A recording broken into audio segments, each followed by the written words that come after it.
welcome to another episode of Trailblazers Rising. I am more excited for this episode than I've probably been for any of the other ones, simply because we are featuring the wonderful and fabulous Lauren Ashley, who is a business mindset coach who is intuitive just like me. So not only are we going to be comparing notes about our journey and about our processes, but I'm sure I'm going to learn something on this podcast, and that always makes my Aquarius moon happy.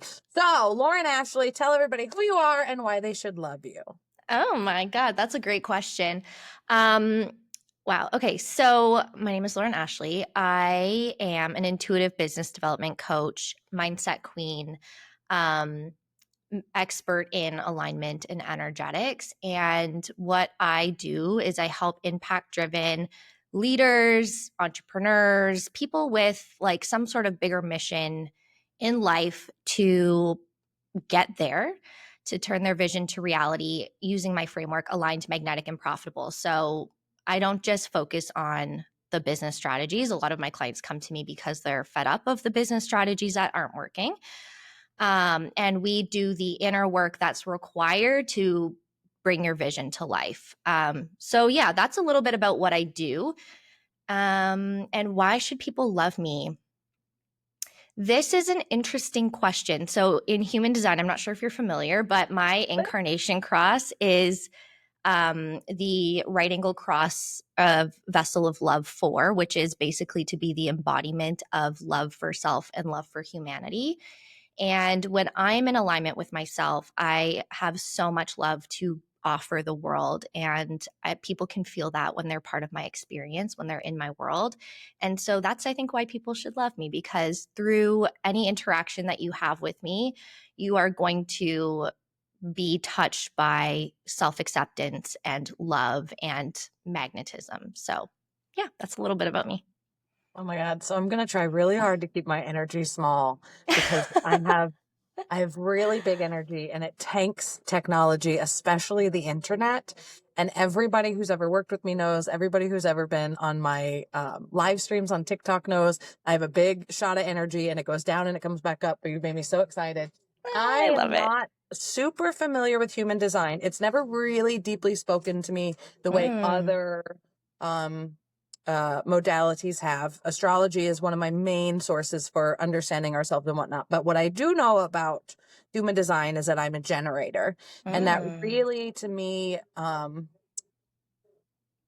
this podcast that I'm filming, gentlemen, I have teenage boys at spring break. We might cut this part out. We might not. Anyways, I do know that for me to reach like my highest levels as a generator, I really have to be pursuing what it is that I love and what really lights me up, which makes perfect sense to me because if I love you, you know it. And if I don't love you, you know it, because I cannot fake it. I've never been able to fake excitement for somebody who doesn't actually light me up. But then when somebody who does light me up, I'm like, hi, how are you? And everybody around me can tell. And, you know, whether it's the autism or the ADHD, I don't know. Some people are just now bringing that to light for me and like really making me focus and understand that. And I was like, cause I don't understand. They're like, it's your face, it's your reaction. And I was like, oh yeah. And because I'm a Taurus sun and Taurus rising, I've always identified with the bull and with the idea that I'm going to go where I want to go. I am strong enough that it'll be easy. You could just hop in my wagon that I'm pulling and I'll take you there. And it's not a problem for me, but you have to add to the conversation, not detract from it. And you cannot tell me what way to go. I'm going this way. If you want to come with me, even just for a portion of the journey, I'm happy, but you cannot dictate the journey. It's just me. I get to pick the music. I get to pick the route. I get to pick when we take a rest. That's all up to me. So I may pick your mind a little bit more about human design. I love that. It's very interesting. So now that people know who you are and why they should love you, we're going to dive into the questions that I love to ask all of my guests. The first one, which is really, I can't wait to hear your answers for this because we basically do the same thing and I am just so excited. Okay, the first question. Our industry is evolving so fast. So what's one way that you've had to pivot or adapt in the last year to keep growing? That's a really good question.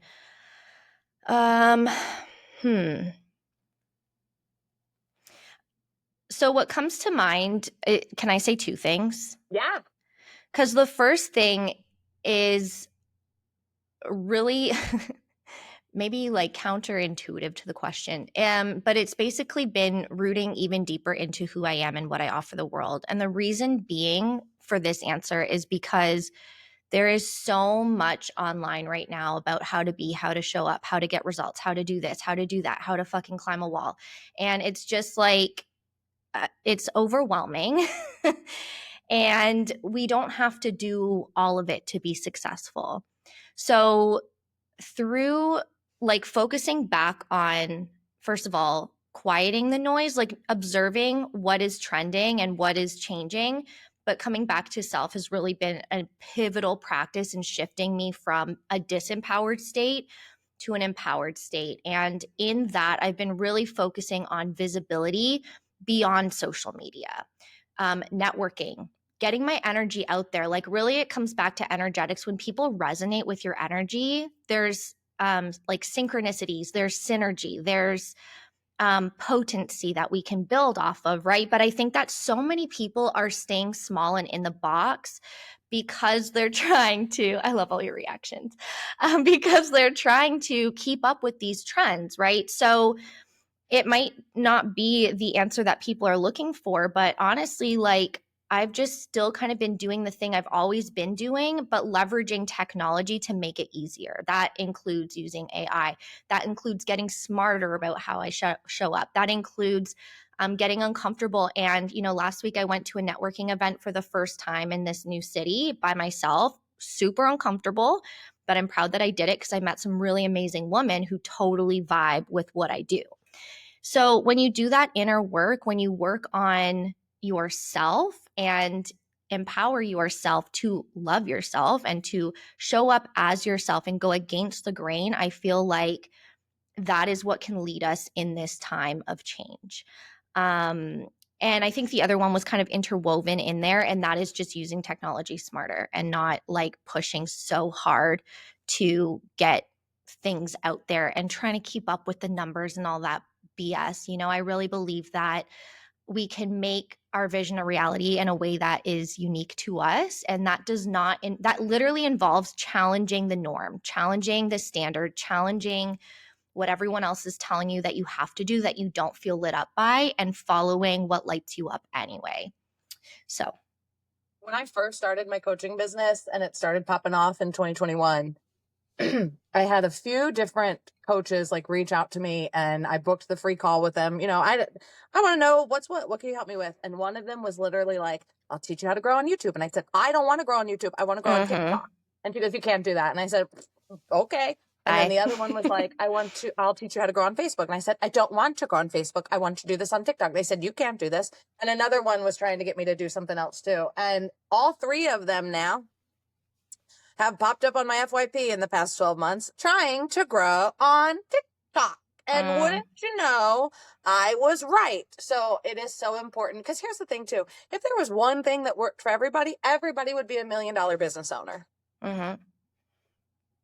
It's the same thing with the wellness industry. If there was one magic pill that worked for everybody to get you into optimal health, we wouldn't have the wellness industry that makes more money than the pharmaceutical industry. Like, come on, guys, let's get serious. It's energetics. 90% is energetics, 10% is strategy. Yes, absolutely. I 100% agree with that.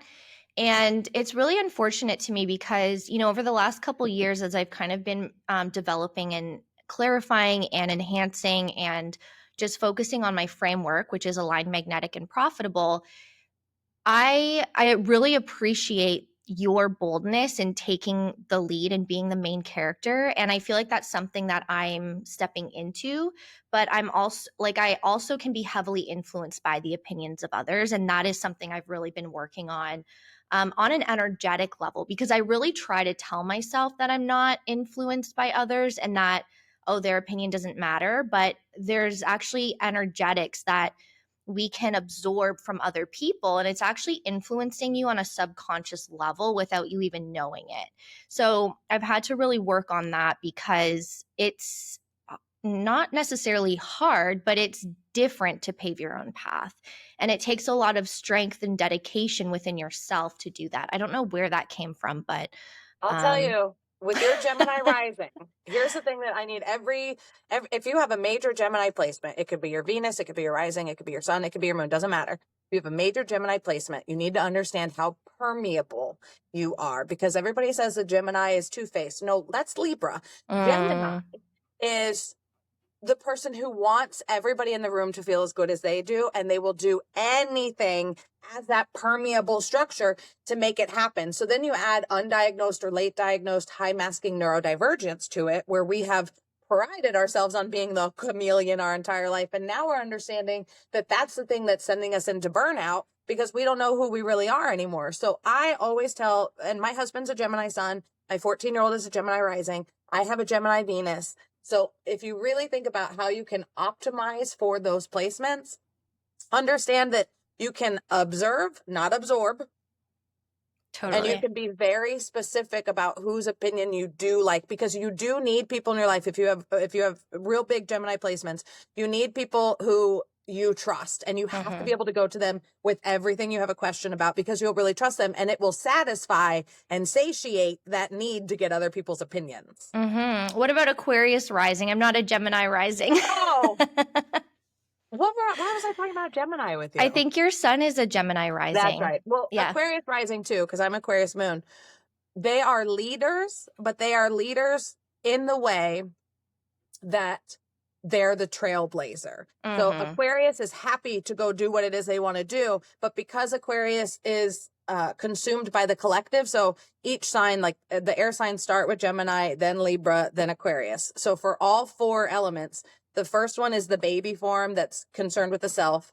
The second one is concerned with the community, and the third one's concerned with the collective. So Aquarius is always like, what I do has to benefit the collective. Yeah. Aquarius, that's why we're allowed to have the God complex, because we want to help the collective, not just ourselves. And it's similar with like witchcraft, which the only way that your spell can work is if it's for the benefit of the collective. You can't do a love spell to make Tommy break up with Brenda so that Tommy will come to you. It just won't work, because it's not good for the collective. So if you think about the influence that you have with that Aquarius sign, and you're a Taurus moon too. Taurus is influential, but Taurus is influential because of what they want, right? Taurus is like, well, I want to eat here because this is the food that I'm thinking about, and I want to wear these clothes because it makes me feel good, and I want to go lay down when I want to go lay down.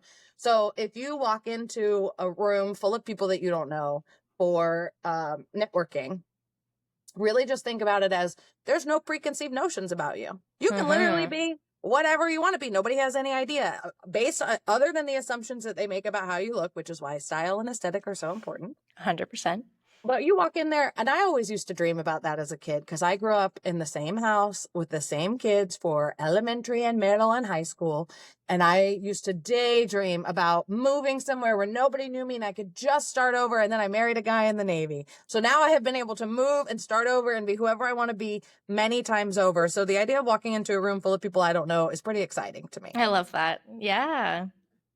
That's so interesting. Okay, here's my favorite question that I ask everybody. So take your time with this one. Yep. What inspired you to start your business, and how has that initial vision evolved over time? I love this question, and I have an answer. I don't even need to sit on it because I know exactly what it is. So I started this path in my 4-year psychology degree. I was in an abnormal psychology class. I believe it was second year. And while I love abnormal psychology, I am so fascinated by mental illness and mental health, like not just, the bad stuff, but I had a really deep understanding in that class that I was not equipped to handle that intense, heavy energy. And I just had this knowing, and it's not like out of judgment or anything. Like, I think that everybody needs help. And I also think that there are specific people for specific reasons and specific, occupations. And I just had that clarifying moment in that class. I'm very sensitive and I can feel people's energy. And I just knew that that was not going to be good for me. So that class left me feeling like, okay, great. What the heck am I going to do after this 4-year degree? And so then 4th year comes around and I was in this psychology class, positive psychology. And I remember one lecture in specific where my professor was talking about the disease model. the like Western medical model essentially. And she showed us a graph, and she basically, in a nutshell, said the system is designed to help people go from below surviving, like these people literally aren't even surviving in life, to just survive. And there's not enough people or support to help people go from surviving to thriving. And that is when I had a light bulb moment. Like, that's what I'm here to do. So I didn't exactly know how that was going to happen. But at the time, I think the next step for me was that I signed up for a multi-level marketing thing. And I was learning a lot about health and wellness in the body. So that kind of led into my first thing, which was becoming a health coach. I moved to Mexico to go all in on my business because I was not making moves when I was at my 9 to 5. So I moved to Mexico, started my online business, and things just kind of evolved from there. That's when I learned about energetics. I learned about mindset. I became a professional certified coach. And over the last couple years is how my framework has come to be. I forget your question, but that is where What it all kind of inspired you? started. Yeah, so that's what inspired me, was really helping people to not just survive, because why are we here on earth to just survive? Like, I believe that our lives should be, for something, you know what I mean? Like, to contribute and to feel fulfilled and to feel good in life, not to be run down by like heavy emotions. Now, granted, I feel like we're going to go through those challenges because that's what we have to lean into in order to learn whatever lessons we came here to learn. But also, you can thrive in the challenge as well, and you can thrive post challenge. And there's things that you can work on and do to help you move through challenges with more ease and to make the most out of those growth opportunities. So, Yeah, absolutely. I couldn't agree mhm. more. There's so many, if you think about, and we can talk manifestation for a second. If you think about manifestation as the gestation period of the thing Mhm. that you want, because the Mhm. 3D, which is what we're living in, which is why we can feel things and why we experience time in a linear way, takes a minute to catch up to the 5D. Oh, So if yeah. you've ever had trouble understanding manifestation, the home you're in right now is a direct reflection of what you thought you deserved and what you believe you deserved 3 to 5 years ago. Mhm. So what you believe you deserve now and what you can work on is what you believe you deserve, so that in the next 3 to 5 years, you can really achieve what you want to do. And Mhm. everything that you want has a gestation period. Yeah. And that's just like when you go to the gym, right? If you, like everybody, gained weight during 2020, and then I've fluctuated up and down since then. I quit my muggle job that was a very busy restaurant where I walked 15,000 steps a day, 5 days a week for 5.5 years in 2021. And the first full year of being a full-time founder, sitting on my ass at home, stuck to my computer, thinking that I was only valuable if I worked 20 hours a day, sent me almost to the hospital. We went on a 7-day mountain vacation and I ended up sleeping through the whole thing. I don't have one picture Aw. from the vacation. We didn't go on any hikes. We didn't do anything. Like, there was no memories. And this was a major thing that my husband and I had worked really hard to be able to afford. And we brought my father-in-law, we brought my stepson and his girlfriend and my stepson's mother, me and my husband and my kids. And I literally saw that king size bed in the master bedroom. And I said, I'll see y'all later.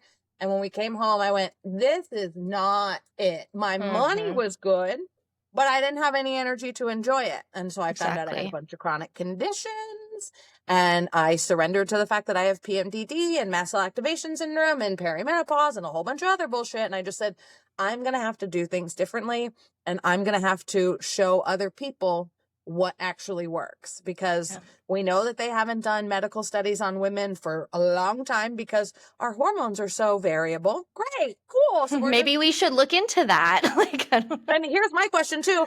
What's the excuse for not studying menopausal women and postmenopausal women who don't have these quote unquote hormone fluctuations? If it was really that, and not just the fact that they got to keep women playing small and keep us working with all this unpaid labor. And anyways, that's a Absolutely. topic for another conversation, but we can We have could that go later. down a whole tangent about that.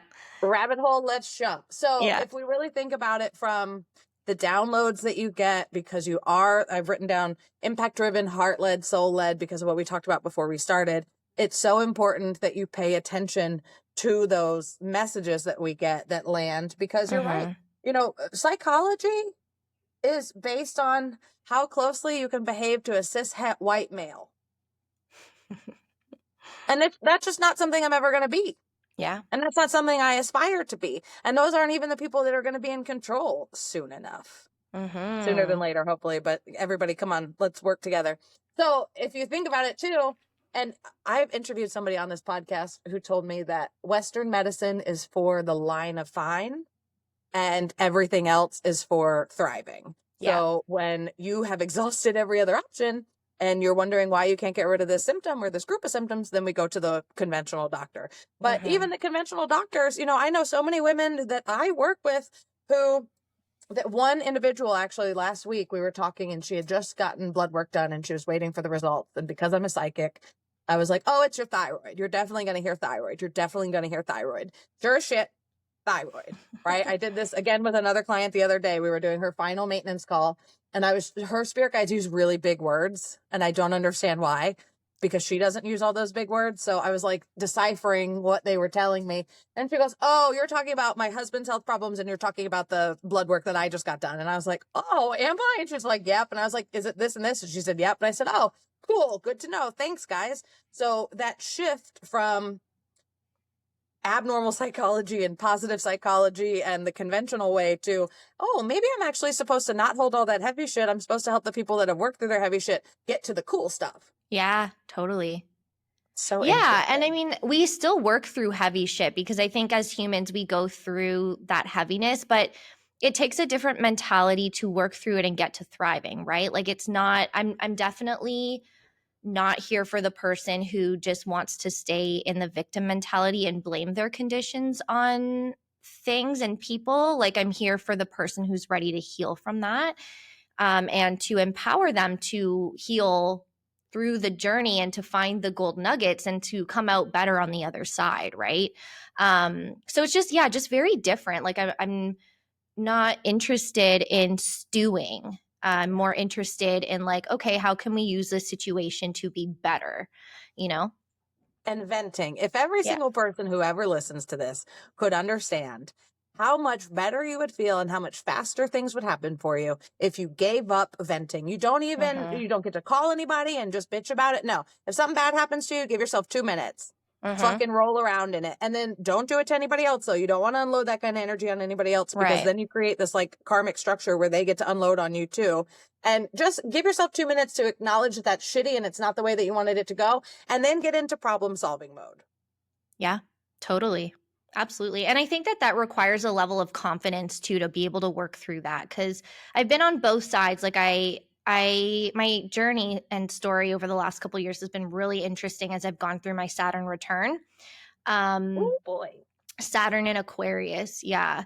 So through my Saturn return it was all like the microscope was basically directed on me and my self-image and how I saw myself, and I had to go through so much and I had the tools, but it was still really difficult to go through those times. So I think that we can give ourselves grace, and there's going to be moments when it's a lot harder to do that. But thank God I'm like finally back in my rhythm and my rituals and how I know I need to support myself to be in thriving.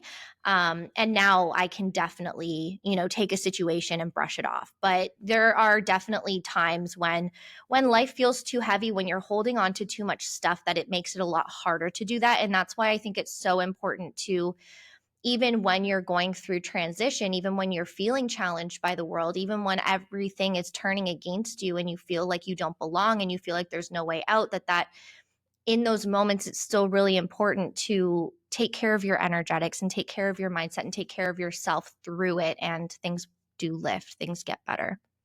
Yeah, they say Mm-hmm. the hero and the villain have the same origin story, but Totally. the villain says, because this happened to me, I need to punish everybody. And the hero says, I don't want anybody to ever go through the thing that I went through, Absolutely. Yeah, I love which that. is mindset. And we know if you're working on your energy, you also have to work on your mindset. The two go hand in hand. I don't make the rules. Mm-hmm.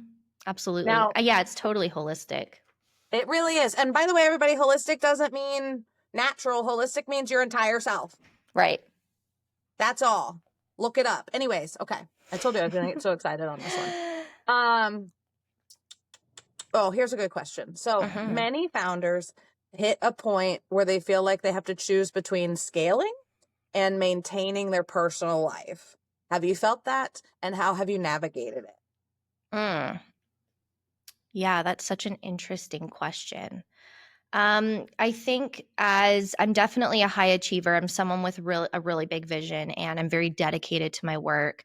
And I've definitely had moments where I've had to pull back from my business to honor my healing journey and to, like, through my Saturn return, for example, I took about a year and a half kind of off. Like, I was still trying to push things forward in my business, but it was so clear to me that I just did not have the capacity to show up for my business. And it was really hard to accept that during that time because a large part of who I am is my work in the world. You know, it's all over my astrology. So it was definitely difficult. But honestly, I think that the more that we can trust in ourselves, I believe that everybody knows what they need. You know, like I think that everybody has an inner knowing of where to go next, where to put their energy. And while we may not always have the specific skills required, we can obviously learn them. Um, I believe that it's so important to trust in that direction and in that calling and whatever is leading you to the next thing. And sometimes that is just knowing when you need to slow down. Sometimes that is knowing when you need to pull back a little bit. And while it's hard, I think that for me, I see my business as a spiritual journey, right? So while the mainstream like world of business and all these, people who have built, thriving, successful businesses, they all believe maybe that they have to continue showing up even through the hard stuff. And I believe you still do have to show up through the hard stuff. I'm of the perspective that self is also really important to nurture, and that every step of our journey is leading to the bigger vision. You know, like something that I created a couple years ago, 3 years ago, my framework came to life. And I had no idea if it was even like legit. You know what I mean? I questioned it. I was like, I don't even know if this is like real or valid or whatever. But, 3 years later, I'm finally like, yes, no, this is 100% valid. This is 100% legitimate. And it's not necessarily for everybody, but it's for the people that need this and it's for the people that need my work. And so, all of that to say is, I think the more that we can honor our intuition, even if it means like not pulling back from business growth and scaling 100%, but at least like creating the space to nurture yourself and do that inner work is so pivotal to the longevity of business. And I think that too many people are in business for quick wins. Yeah. And obviously, we need to make money in our business. That's why we are here. But also, I don't believe that business should come at the expense of our well-being, in our health and our journey. So I hope that's a clear answer to your question. That's kind of my perspective. There really is no overnight success. Right. If there was, again, everybody would have $1 million business. Absolutely. Yeah. And I think it's Alex Hermosi that says he really enjoys when he gets to a hard part because he knows that so many people quit at that moment. Mm-hmm. So if you just keep pushing through, and then actually physiologically, there's I don't know, I'm just going to say chemical that happens. It's like a choline or catechola, whatever it is. I never remember the word. I have dyslexia. Leave me alone. But that is secreted in that moment of frustration. So let's say you're learning how to ride a bike and you just keep getting up and you just keep falling. And that moment after you've been trying and trying and trying that you just get so frustrated is the sign that you are like chemically in your body that it's about to take and that you're about to get it down. And so if you just push through that frustration, I guarantee you, you've got it now. Yeah, totally. Yeah. And I think that it's interesting because I play a lot in the human design world, and frustration is actually a not self theme in human design. But I think what a lot of people get wrong is when they feel frustrated, they think they're not in alignment. Yeah. And that could be true. That is definitely possible. So it might be that, you need to approach whatever you're doing differently. It may be that you need to take a break and step back and see the bigger picture. It may be that you do need to drop something, whatever you're frustrated with. Maybe it's no longer in alignment for you.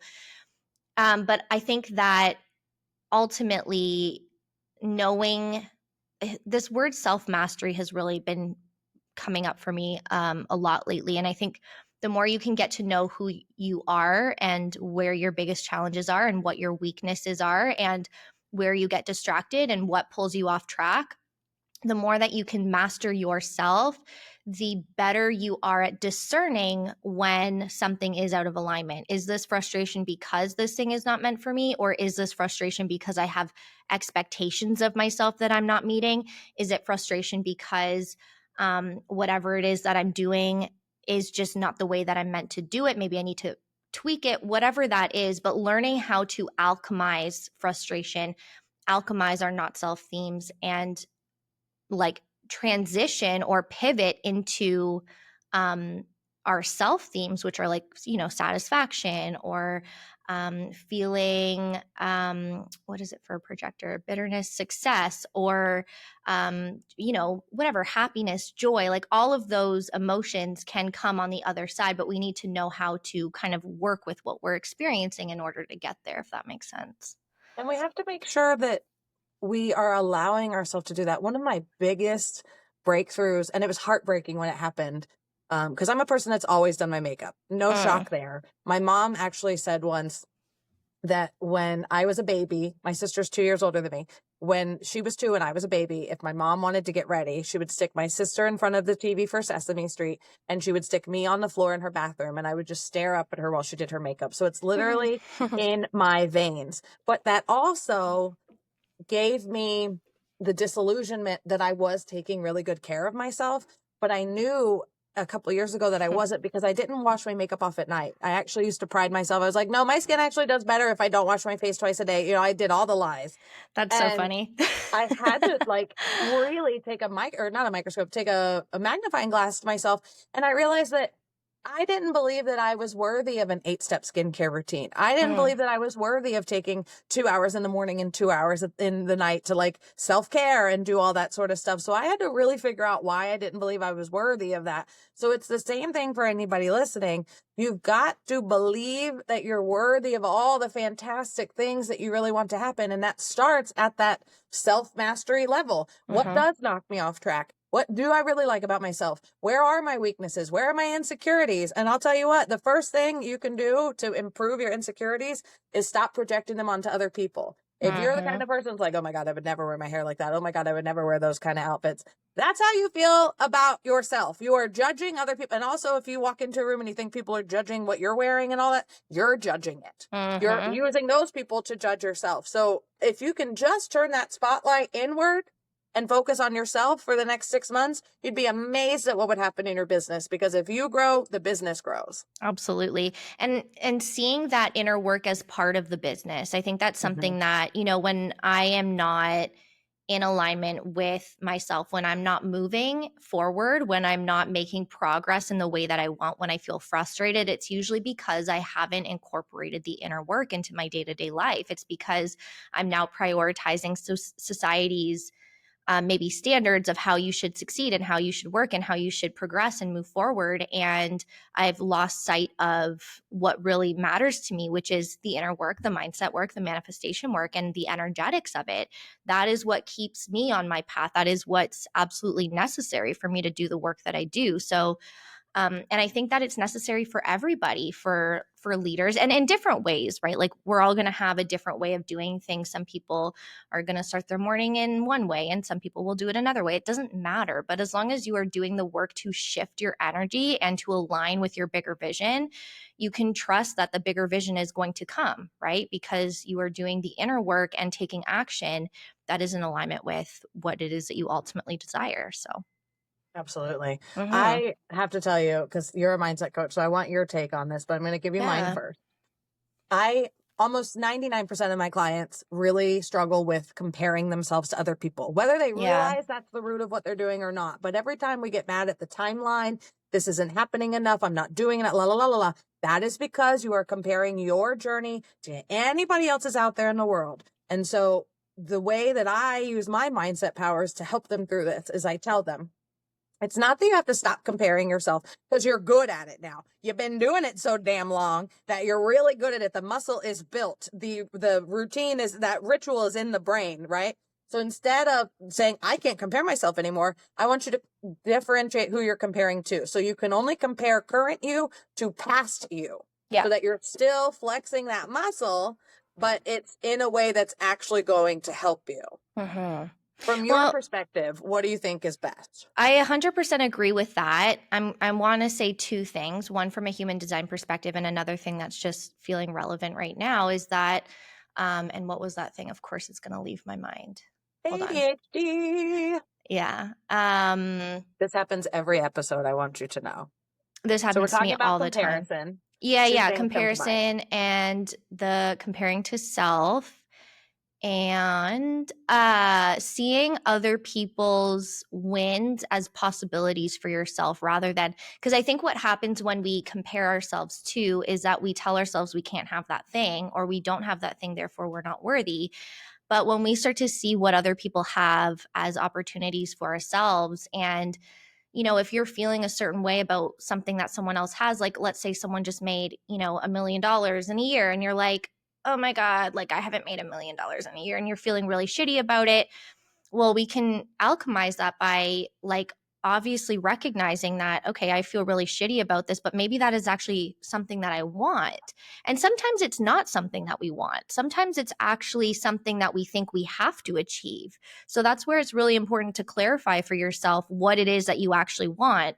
Now, the way that human design kind of works into this is that the heart center, I'm really big on the centers in human design. They align to the chakras and they're all energetics for me. So I can see like how the energy plays out. But the heart center, I believe it's only, I might get this number wrong. I think that 30% of people have a defined heart. When you have a defined heart, you have access to willpower. You broadcast a vibe or a frequency of self-worth. It could be good or bad. And that defined heart is also about competition. And so there's a lot of people, and this is something that I've experienced as having an undefined heart. When something is undefined, you absorb the energy of the defined from others because we're all connected, right? So we can feel other people's energy. So you absorb that energy and you amplify it. So when you're feeling like if you have an undefined heart center and you're feeling like you have to keep up, like you have to compare, like you have to have more willpower, to me, having an undefined heart center, that is my sign to step back and instead of absorbing that energy, reflect it, because the gift can come from our centers when we reflect rather than take it in and identify with it, right?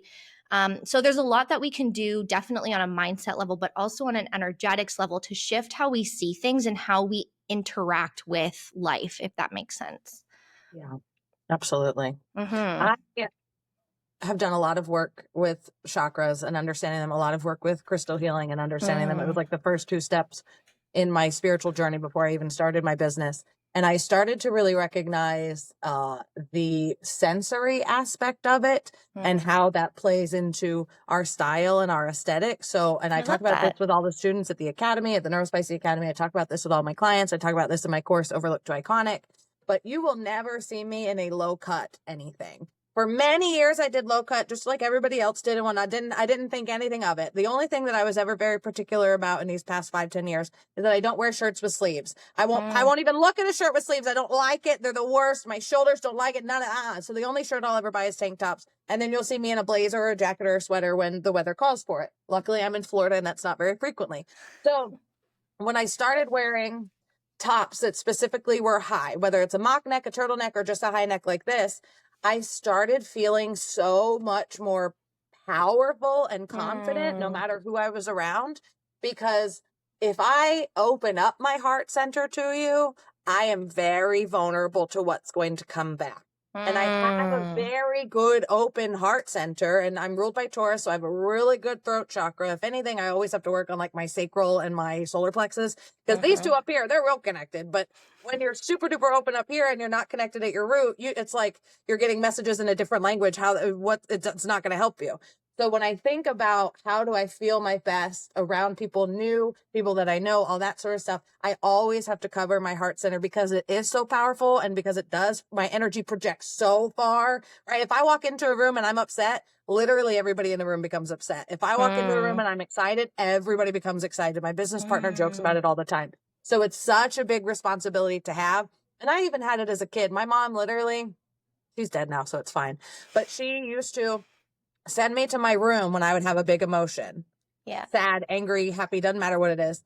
She would say, go to your room and come back when you are tolerable, when you're not like this. And I actually used to teach myself how to silently scream, silently punch the pillow, silently rage. And she would still, because she was a witch too, probably just didn't know it, she would still bust into my room and say, you ruin everybody's day when you act like this. Oh. So to be able to A, heal from that trauma and understand that it wasn't my fault, but B, also know, hey, bitch, you really got to keep it in check. Like, you got to be Mm-hmm. specific about who's around you. You got to be specific about what you talk about.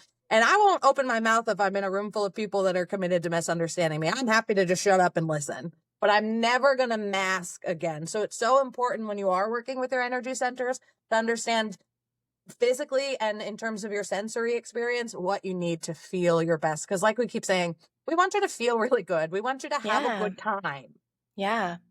Totally. And I think learning how to master the emotion. So, from a human design perspective, that is the center that we are now like evolving into. So, we're kind of evolving out of this way of surviving or manifesting, which has been for survival purposes, right? So, when people feel anxious about, bills or money or, feel in competition for resources, like that's all coming from evolutionary, like a way of being, right? And we are just like we evolve, in technology and in the external things around us, we also evolve as energetic beings. And the newest thing that is evolving right now is the emotional solar plexus in human design.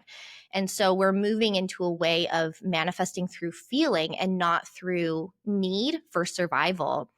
And with that, we haven't it's interesting to me because I like to look at kind of history, not in the like study it at school kind of history, but I look at my past like generations, like my grandparents and my parents and my grandparents' parents and all of that jazz. And you know we from my family didn't really grow up with ways of managing our emotions. We weren't really taught how to navigate those.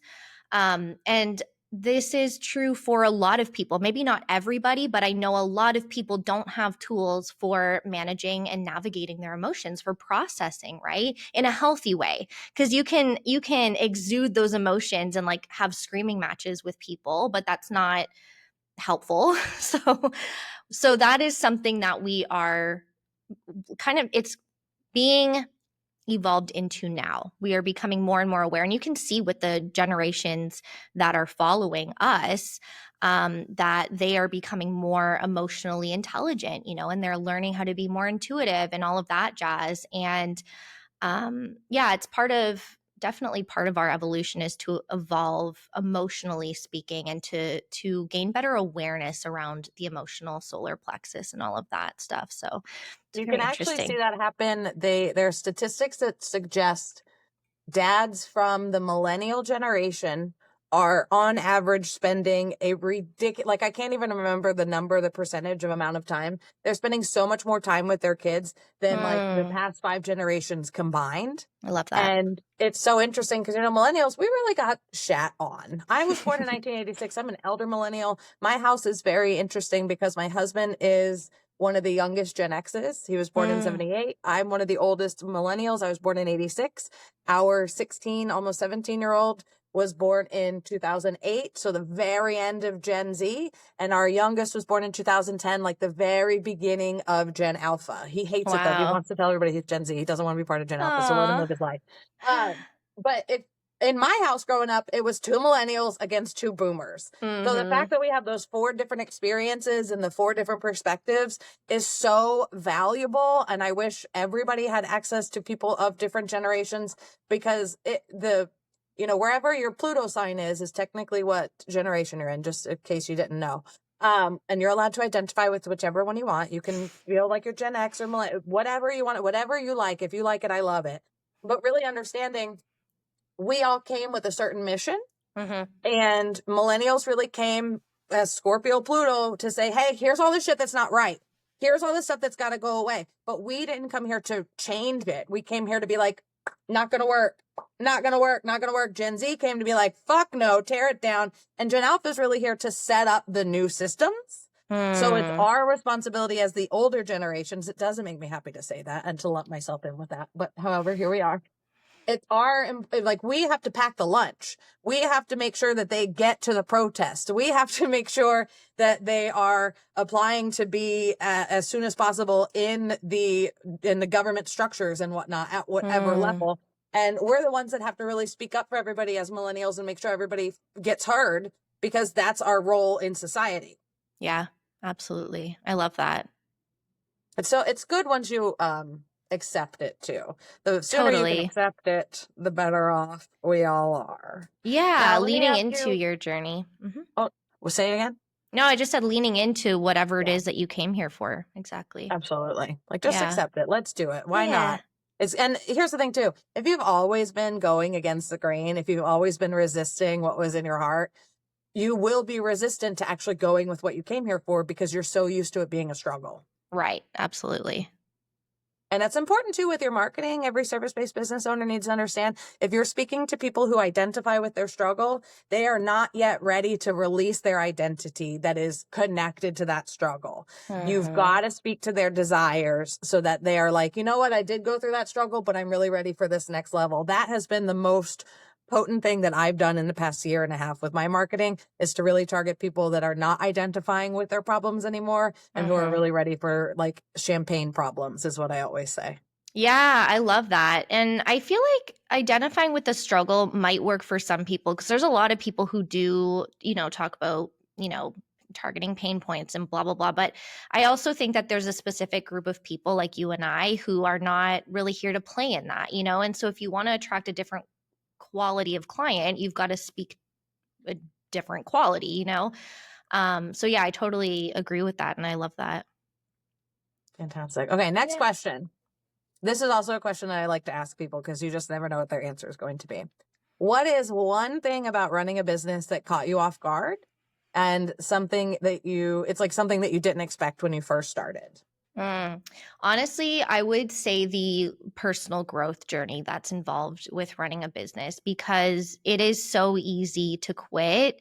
It is like, there's so many challenges that you face as a business owner, whether you're in alignment or not. Like, there are challenges. And if you are not committed to your mission, and this is why I do a lot of work with my clients in the beginning on their vision and their mission. Why are you in this? Because if you are not clear on what it is that you're here to do, you're going to give up. Like, there's literally no point in like moving forward. I mean, you can try, it's kind of fun, but when the challenges hit, it's so easy to throw in the towel. So in order to not combat that, but I guess in order to keep going, you have to be able to see the challenges as opportunities and learn how to navigate those challenges. I think too, something that is just, I guess, really relevant to me is everyone's journey is so different. Like, we don't get, and this is why, people who are selling like a one size fits all kind of package or solution, this is why people struggle, is because everyone comes from a different upbringing. They come with different challenges. They come with different things that maybe they need to heal or work through or whatever. And while we can kind of like obviously help people with those things, like if something is not working from you or for you, a strategy that you have been sold that, should be the magical mystery thing to get you to seven figures, whatever, is probably because there's something within your journey that you need to look at, to learn, to heal, to evolve from, so that you can step into that vision that you have. So yeah, I definitely did not expect the level of like inner work to be part of it. Definitely thought it was going to be a lot easier. But I'm glad, like I wouldn't change anything about my journey. Like, it's been honestly so rewarding and beautiful. Entrepreneurship is just personal development on steroids, one Oh my gazillion God. percent. Hell yeah. All right, now I'm And you excited to have ask you to. this question because you Yeah. are a mindset whiz. Okay. What is one mindset shift that you had to make to step into the level of success that you have now? And is there a shift that you feel like you still need to make? That is a great question. There's been so many shifts. I feel like there's two shifts coming up for me right now. One of them is seeing myself and my work and my voice as valuable. Um, and I feel like in my journey, I have definitely outsourced my power and my voice and kind of allowed myself to be not necessarily muted, but discouraged by others. Because I feel like they're more successful or have things figured out or whatever. And that kind of comes back to that whole comparison thing. And so that's been a really big shift that I've had to learn is that, like, listen, just because they have experienced this doesn't make my journey or my work or what I have to offer any less valuable. It's just different. So that's number one. And number two, and this is really big for, I feel like, intuitive people, is learning how to see your results objectively. And it's hard to do because we want to, naturally take everything personal, but it's not personal. Business is very objective. And while our personal journey is naturally intertwined, what is really important is to be able to step back and see the bigger picture and to see things from an objective lens. I get clients who tell me, like, I've been posting for a week and I haven't had any calls booked. And I'm like, girl, like, come on.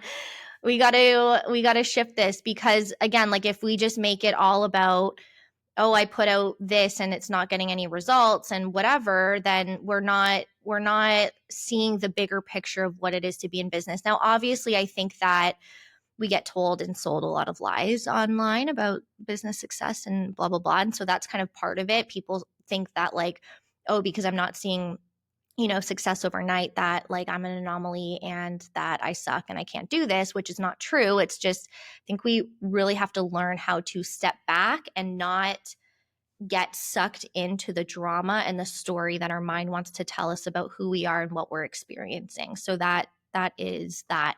What am I working on now? That is a great question. Okay, yeah. So last night, I've been really working on lately stepping into visibility. I never really thought that I had a problem with being visible, but just, based on my journey, I had a lot of insecurities with being seen and just insecurities around judgment and all of that stuff. And so I was really shying away from being more visible and more seen. And that showed up in, obviously, like, not maybe taking actions in the way that I needed to, not putting myself out there, for example, like for this interview, believing that other people maybe have better answers than I do. And so that has been really just something that I've been navigating, is seeing my journey, my path, my knowledge, my gifts as valuable and as necessary in the world. There's so many things that we can focus on about ourselves. Nobody's perfect, right? Sometimes I invent words. Sometimes I forget what I'm going to say. Sometimes I lose my train of thought. Sometimes I don't have an answer for people. And I can choose to focus on that and attach a negative meaning or connotation to those things, or I can choose to embrace those attributes about myself and do it anyway, because there's a lot of other strengths that I bring to the table, and those things don't ultimately matter, but our brains always want to create some sort of drama or reason that it's not going to work or reason that we're struggling or whatever. So really just embracing all of me. I did a card reading for myself at the beginning of the year. It's on my vision board. And one of the cards that I pulled for the first quarter was all about showing myself. And it's funny how that's really just come to be, and it feels so good. I've been doing a lot of interviews lately, and it feels so good to share about my journey and my process. And I'm realizing through this, through putting myself out there and through getting visible, even though it's uncomfortable, that I do know what I'm talking about, right? Like, I think we can kind of convince ourselves that I don't know anything, and that's a shadow from the undefined crown and ajna in human design. And also we can, again, alchemize that and step into the gift of those things. So really just leaning into being comfortable with being more visible and knowing that I've got me. And if, as long as I've got me, then I'm going to be good, you know? So yeah, does that answer your question? Absolutely. In a very wonderful way that I totally identify with. I was talking about imposter syndrome with my husband last night on a date night. And I said, my imposter syndrome tells me that everybody knows the information I know, that like Me too. that it's not special, that I've spent literal years researching and developing things. And recently I've had different experts on the show and I was like, cool, I'm definitely going to learn something. And I didn't learn anything new from them. And that's Mm. always a sign for me. It's happened since the beginning of my spiritual journey in 2020 when I watched a podcast on crystal healing and I didn't Mhm. learn anything. I knew everything they were talking about. And in those moments, I go, oh, so I can call myself an expert here. I can definitely start teaching other people about this, right? And Yeah. what's funny is he stepped up and he was like, my imposter syndrome tells me that I'm not like asking the right questions or whatnot. And I Mhm. was like, honey, you're a Gemini sun, Virgo moon. You're asking so many questions that people think that you're undermining them. It's the problem. Mm. And you just want to know all the information and you want to gather all the information and hold on to it and figure it out and see how it works and whatnot. And he's like, oh, I see. So understanding that too, every single person that is putting themselves out there with their online business has imposter syndrome ringing in their Totally. motherfucking ears. And it all says something different no matter who you are. And you Mhm. mentioned our brain's need for a dramatic story. I tell everybody that we have, as neurodivergent people with extra brain power, which is really what it is. As neurodivergent people, we have extra brain power. We have more stuff going on. We're picking up on more stuff. That's why we're sensitive. We have an evil brain toddler. And that evil brain toddler, like a regular toddler, is going, tell me a story, tell me a story, tell me a story. And we have conditioned that evil brain toddler to only want a negative story. So we're Mhm. thinking, we're in the shower, we're washing our hair, and we're like, this is what the fuck I would say to that bitch if I ever saw her again. Or why did I say this 10 years ago? I'm such an idiot, right? So if you can distract that evil brain toddler with a show in the background, a podcast, music, whatever it is, and it's got to be a show that you've seen a million times that you don't actually like, what happens. It's not like you're really trying to listen. You're not trying to take notes, anything like that, or a podcast the same way. Because I have terrible hearing. I've got sensory processing disorder. I'm a delayed Mm. processor. I got all sorts. I don't know what's going on. And I'm very sensitive to overlapping sounds, which is what a lot of people get worried about when I tell them, put a show on in the background. But the thing is, for me, it's Real Housewives. I'll put on Real Mm. Housewives while I'm cooking or while I'm doing my makeup, anything like that. And because my evil brain toddler is occupied by people that actually inspire me because they understand the assignment of building a fucking brand and being authentic, but also being somewhat a caricature of yourself, which is what we have to do as online business owners. My ideas can come following through. Like, I can't tell you how many ideas I write down while I have a show on in the background and I'm doing something else because finally my evil brain toddler isn't running the show. I love that. Yeah, absolutely. And it's nothing to, I feel like, judge yourself over. Like, it's evolutionary, right? Like if you look at our past, we've had to create ways of surviving. Yep. And in modern day age, like we're surviving in different ways and our brain finds things that are maybe not necessarily related to survival, but are definitely related to, I mean, they are related to survival just on a deeper level, right? Because again, like comparison and competition, if you didn't fit in with the pack like years and years and years and years and years ago, you were probably dead. And there's just so many reasons why our brain is the way it is. And we don't necessarily have to like judge ourselves for it. It's just what we've been given. And also we can change it. So yeah, I love it. Absolutely. All right. Mm-hmm. Final question. Okay. What advice would you give to a founder who's almost at the level that you're at now, but still feeling kind of stuck? Oh, that is a good question. I've been talking to a lot of people who feel stuck lately. Um,